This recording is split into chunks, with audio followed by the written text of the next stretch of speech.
Software basically 3 categories में divide कर सकते हैं। पहला सिस्टम सॉफ्टवेयर है, सेकंड एप्लीकेशन सॉफ्टवेयर है और थर्ड यूटिलिटी सॉफ्टवेयर है।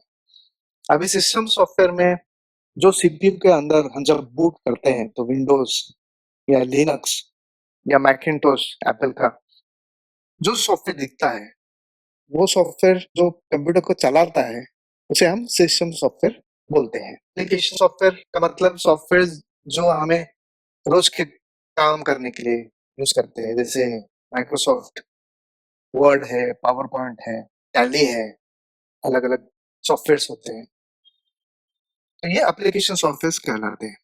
और यूटिलिटी सॉफ्टवेयर भी होते हैं, जैसे एक स्पेसिफिक यूज के लिए कुछ सॉफ्टवेयर होते हैं। ये ज्यादा विस्तार में समझाया है टाइप्स ऑफ सॉफ्टवेयर क्या है।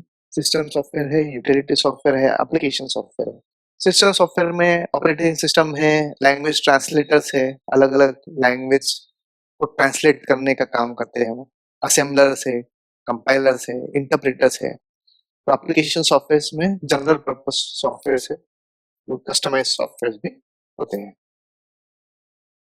ये कंप्यूटर ऑपरेशंस अलग अलग टास्क परफॉर्म करने के लिए और कंप्यूटर हार्डवेयर को पूरा कंट्रोल करने के लिए ये सिस्टम सॉफ्टवेयर होता है। ये प्रोग्राम्स एप्लीकेशन प्रोग्राम्स को रन करने में सहायता करते हैं और कंप्यूटर का सिस्टम का ऑपरेशंस कंट्रोल करने के लिए भी ये डिजाइन होते हैं। एग्जांपल्स क्या है? Operating system, language translators. सबसे इंपॉर्टेंट सॉफ्टवेयर जो होता है वो ऑपरेटिंग सिस्टम का होता है। कुछ पॉपुलर ऑपरेटिंग सिस्टम्स हैं, जैसे डॉस है, कमांड लाइन टर्मिनल पे काम करते हो, विंडोज है, यूनिक्स है, लिनक्स है, सोलारिस है। कंपाइलर, ये कंपाइलर क्या होता है?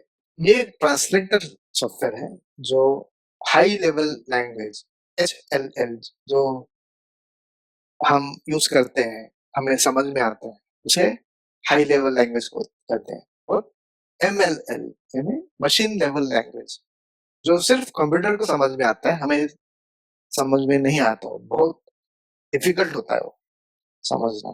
तो ये HLL टू MLL कन्वर्जन जो है वो कन्वर्ट करने के लिए कंपाइलर का यूज होता है। तो एक सोर्स कोड होता है, प्रोग्रामर्स लिखते हैं, उसको कंपाइल किया जाता है, कंपाइल करने के बाद वो बाइनरी वंस और जीरोस में वो कन्वर्ट होता है कोड में। और फिर मशीन लेवल का जो प्रोग्राम होता है वो बाइनरी कोड को लेता है, एग्जीक्यूट करता है और यूजर का इनपुट के हिसाब से आउटपुट करता है। ये एक हाई लेवल सोर्स कोड है और x is equal to 1 to 10, p is equal to p plus 1, next x एक छोटा सा सोर्स कोड स्टेटमेंट है, उसको हाई लेवल लैंग्वेज में हमने लिख के रखा है। वो कंपाइलर उसको कन्वर्ट करके मशीन कोड में बना के देता है सीपीयू को, तो सीपीयू उसको इंटरप्रेट कर सकता है, उसके हिसाब से काम करता है। एक पाइथन नाम का आजकल का लेटेस्ट सॉफ्टवेयर प्रोग्रामिंग लैंग्वेज है, इसका एक कैसे काम करता है इंटरप्रेटर वो समझा है। पाइथन इंटरप्रेटर बाइट कोड में कन्वर्ट होता है वर्चुअल मशीन में।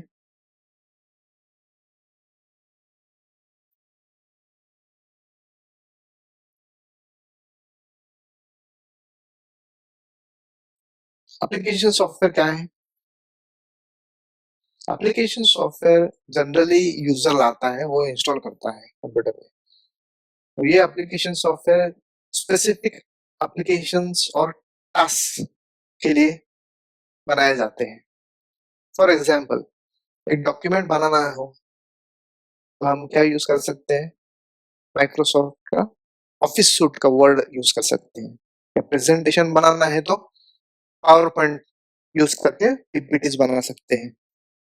या अगर इन्वेंट्री हैंडल करना है तो छोटे छोटे दुकान के लिए या इंडस्ट्रीज के लिए इन्वेंट्री के सॉफ्टवेयर होते हैं। या एम्प्लॉय जो काम करते हैं इंडस्ट्रीज में, कंपनीज में, उनका डेटाबेस मैनेज करने के लिए, एम्प्लॉयज के बारे में सब डेटा स्टोर करके मैनेज करने के लिए भी सॉफ्टवेयर्स होते हैं, एचआर के सॉफ्टवेयर्स बोलते हैं उसे। जनरली एप्लीकेशन सॉफ्टवेयर दो टाइप्स के होते हैं, जनरल पर्पस के लिए और कस्टमाइज्ड एप्लीकेशन सॉफ्टवेयर भी होते हैं, जो डे टू डे एप्लीकेशंस और यूजर्स के लिए होते हैं। ऑफिस टूल्स है, हमें जैसे चाहिए हम उसे यूज कर सकते हैं। कुछ popular types of application software है, जैसे वर्ड प्रोसेसर है, प्रेजेंटेशन टूल्स है, स्प्रेडशीट पैकेजेस है, जैसे माइक्रोसॉफ्ट एमएस एक्सेल है, डेटाबेस मैनेजमेंट सिस्टम्स होते हैं। कस्टमाइज सॉफ्टवेयर क्या होता है?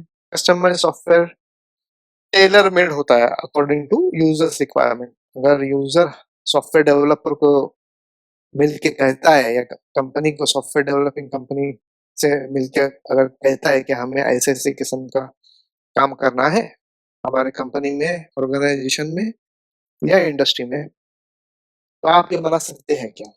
तो कस्टमर का स्पेसिफिक रिक्वायरमेंट समझ के वो सॉफ्टवेयर कंपनी एक कस्टमाइज सॉफ्टवेयर बना के देती है उनको। उनके जो रिक्वायरमेंट्स है, नीड्स है और उनके डोमेन स्पेसिफिक टूल्स क्या क्या है, वो यूज करके ये सॉफ्टवेयर बनाए जाते हैं। इसके एग्जांपल्स क्या है? इन्वेंटरी मैनेजमेंट सिस्टम्स और purchasing system, school management system, जो आजकल हर स्कूल में एक स्कूल मैनेजमेंट सिस्टम होता है,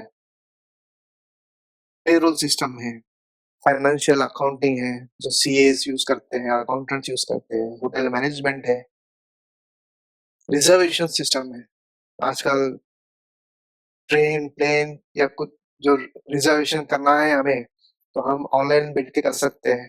तो ये ऑनलाइन जो होता है रिजर्वेशन का, बुक बुक करने का, वो रिजर्वेशन सिस्टम से कनेक्टेड होता है। एक सॉफ्टवेयर, कस्टमाइज सॉफ्टवेयर होता है बैकएंड में, उसको यूज करता है वो, और हम आसानी से रिजर्वेशंस बुक कर सकते हैं, देख सकते हैं कितना वेटिंग लिस्ट है, क्या है। वेदर फोरकास्टिंग सिस्टम, जो हमें रोज का वेदर फोरकास्ट आता है, या 7 दिन 10 दिन का आईएमडी का फोरकास्ट आता है, तो उनके पास कस्टमाइज सॉफ्टवेयर इंस्टॉल्ड होते हैं जो वो यूज करते हैं। उसके अनुसार ये वेदर फोरकास्टिंग आसानी से किया जाता है। अभी हम देखेंगे ये मेमोरी क्या है। कंप्यूटर सिस्टम में एक महत्वपूर्ण कंपोनेंट मेमोरी होती है, जिसमें डेटा भी होता है, स्टोर होता है, और इंस्ट्रक्शंस भी उसमें स्टोर होते हैं। फिजिकली देखा जाए तो एक मेमोरी एक चिप होती है, माइक्रोचिप होती है, जिसमें हजारों लाखों मेमोरी लोकेशंस होते हैं, और डेटा जो है इस मेमोरी में बिट्स एंड बाइट्स में स्टोर होता है। बिट्स यानी जीरोस और वंस को बिट्स बोलते हैं, और 8 बिट्स के कॉम्बिनेशन को बाइट बोलते हैं। अब बिट क्या है? It is the smallest storage unit of memory. उसके ऊपर एक निबल होता है, 4 बिट्स मिला के एक निबल होता है, और 8 बिट्स मिला के एक सिंगल बाइट होता है, which in turn represents a single character. अगर अल्फाबेट्स में अगर ए टू जेड देखा जाए, तो ए कैरेक्टर को अगर स्टोर करना है तो उसको एक बाइट लगता है, यानी 8 बिट्स तो लगते ही है। एक मेमोरी यूनिट का इक्विवेलेंट बाइट्स टेबल है, किलो बाइट्स बोले तो 1024 बाइट्स होते हैं। 1 मेगाबाइट 1024 किलो बाइट होते हैं, गीगाबाइट 1024 मेगाबाइट, ऐसे।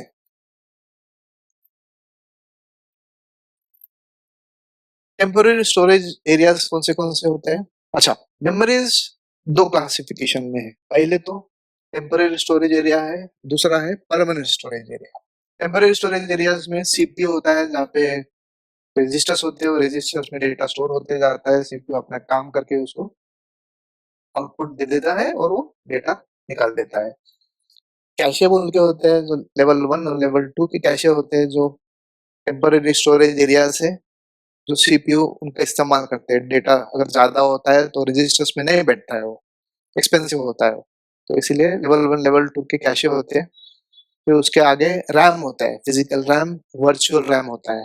तो ये चिपसेट्स होते हैं, कोई भी प्रोग्राम रन करते समय वो रैम में आ जाता है, फिजिकल रैम में आ जाता है या वर्चुअल रैम में आ जाता है, ताकि वो एग्जीक्यूट हो सके। और सीपीयू उसमें से जो भी चाहे छोटे छोटे इंस्ट्रक्शंस और डेटा लेके प्रोसेस करके आउटपुट दे देता है। परमानेंट स्टोरेज एरियाज भी होते हैं कंप्यूटर में, जहाँ पे हम अगर लाइट भी बंद करते हैं, इलेक्ट्रिसिटी बंद करते हैं, कंप्यूटर बंद करते हैं, तो भी वो डेटा उड़ता नहीं है, स्टोरेज में होता है। उसके कुछ एग्जाम्पल्स है, रोम है, बायस है। जो सिस्टम बूट करते समय बायस का डेटा जरूरत होता है। ROM है, रीड ओनली मेमोरी है। इसको ये मेमोरी को हम सिर्फ रीड कर सकते हैं, जो चिपसेट्स में होते हैं, राइट नहीं कर सकते। कुछ रिमूवेबल डिवाइसेस होते हैं, हार्ड ड्राइव्स होता है, नेटवर्क इंटरनेट स्टोरेज भी है आजकल, ऑनलाइन भी हम स्टोर कर सकते हैं, क्लाउड स्टोरेज बोलते हैं उसको। मेमोरीज के टाइप्स क्या है in general? Primary memory, cache memory और सेकेंडरी मेमोरी। प्राइमरी मेमोरी और main memory is a metal oxide semiconductor boss memory बोलते हैं उसे, जिसमें प्रोग्राम स्टोर हो सकता है, डेटा भी स्टोर होते हैं और एग्जीक्यूशन एक प्रोग्राम का होता है, तब ये सब यूज होते हैं मेमोरी। सीपीयू डायरेक्टली एक्सेस कर सकता है इसको, इस डेटा को। Primary memory again RAM, random access memory, और रोम, रीड ओनली मेमोरी। इसको रैंडम एक्सेस इसीलिए कहते हैं कि ये कौन से भी लोकेशन से रैंडमली एक्सेस कर सकते हैं। ये इलेक्ट्रॉनिक डिवाइस है, अपने हार्ड डिस्क जैसा नहीं है जिसमें फिजिकल स्पिंडल होता है। तो इसमें कैसे है, डेटा कहीं से भी बहुत फास्ट एक्सेस कर सकते हैं हम, यानी सीपीयू एक्सेस करता है। Instructions and data that we input into the computer are stored in the RAM of the computer. जो भी हम instructions देते हैं या कोई डेटा डालते हैं इनिशियली, तो वो सब रैम में स्टोर होते हैं। It is a read-write memory, so data can be both read from and written to the RAM. ये volatile memory होता है, यानी इसका काम होने के बाद कंटेंट्स लूज हो जाता है, पावर ऑफ होता है या इंटरप्ट होता है, तो भी ये चले जाता है। आजकल रैम्स गीगाबाइट्स में होते हैं। Normal memory access time of RAM is 20 to 80 nanoseconds. इतना फास्ट एक्सेस हो जाता है। डायनामिक रैम होता है, डी रैम एक अलग किस्म का रैम है। उसमें ट्रांजिस्टर्स और कैपेसिटर्स होते हैं जो इलेक्ट्रिक चार्ज स्टोर करते हैं। ये फिजिकली छोटे होते हैं, चीपर होते हैं और स्लोअर प्रोसेस करते हैं memories. They are slower because data stored in them needs to be continuously refreshed, and this consumes a lot of processor time. Each refresh operation CPU के several cycles का लेता है complete करने के लिए. This is because the capacitor tends to lose charge over a period of time. तो physics में अगर साइंस में उनके कोई हो तो उनको समझ में आता है कि कैपेसिटर का चार्ज होता है, चार्ज दिया तो कैपेसिटर में चार्ज स्टोर होता है, कुछ देर के बाद वो उस टाइम के बाद वो चार्ज निकल जाता है, तो उसमें फिर से चार्ज भरने के लिए पीरियोडिकली उसको रिफ्रेश करना पड़ता है। स्टैटिक रैम है, this type of RAM is large in physical size but is an expensive and faster memory. ये बड़ा रैम होता है साइज में, फास्ट भी होता है लेकिन एक्सपेंसिव है, कॉस्टली है। एक अलग टेक्नोलॉजी इसमें फ्लिप फ्लॉप टेक्नोलॉजीज यूज करते हैं, जिसकी वजह से ये फास्ट है और रिफ्रेशिंग की जरूरत नहीं पड़ती उसको। स्टैटिक रैम, ये भी वॉलेटाइल रैम है and easier to use as compare to dynamic RAM. ROM, read only memory. It's non-volatile memory, that is, information stored in it is not lost even if the power supply goes off. Power supply बंद भी किया या बंद भी हो गया तो ये मेमोरी में इंफॉर्मेशन स्टोर्ड ही होता है, वो जाता नहीं है। परमानेंट स्टोरेज ऑफ इंफॉर्मेशन के लिए होता है। It also possesses random access property, यानी कहाँ से भी डेटा हम पिक कर सकते हैं। इलेक्ट्रॉनिक कंपोनेंट होता है। यूजर्स और प्रोग्रामर्स इस रॉम को रीड कर सकते हैं, राइट नहीं कर सकते, इसलिए इसको रीड ओनली मेमोरी बोलते हैं। इन अदर वर्ड्स, इसके रोम के अंदर जो कुछ भी इंफॉर्मेशन होता है वो मैन्युफैक्चरर जो होते हैं वो डालते हैं उसमें। जब ये पीसी कंप्यूटर मैन्युफैक्चरिंग होता है तब अलग अलग कंपोनेंट्स में जो रीड ओनली मेमोरीज के अंदर कुछ डेटा या इंफॉर्मेशन डालना हो तो उसमें वो पहले से डाल के रखते हैं। एक होता है टाइप्स ऑफ रोम, अलग अलग होते हैं। ई रोम यानी प्रोग्रामेबल रोम, यूजर इसको प्रोग्राम कर सकता है, खुद डेटा इसमें लिख सकता है। एक ई प्रॉम होता है जो इरेजेबल प्रॉम होता है।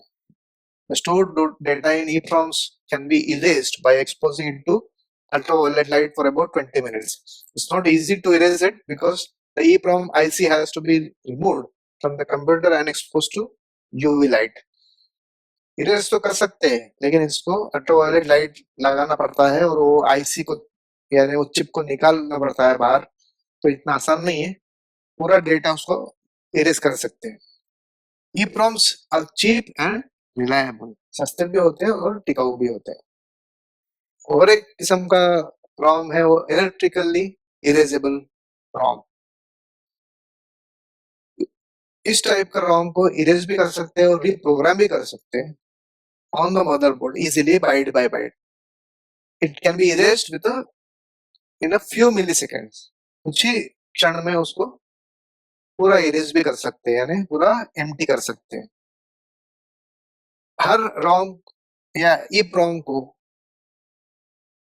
जनरली एक लिमिट होता है कितने टाइम आप उसको रिप्रोग्राम कर सकते हैं, यानी इरेज करके फिर से प्रोग्राम डालो ऐसे, तो अराउंड 10,000 टाइम्स आप कर सकते हैं।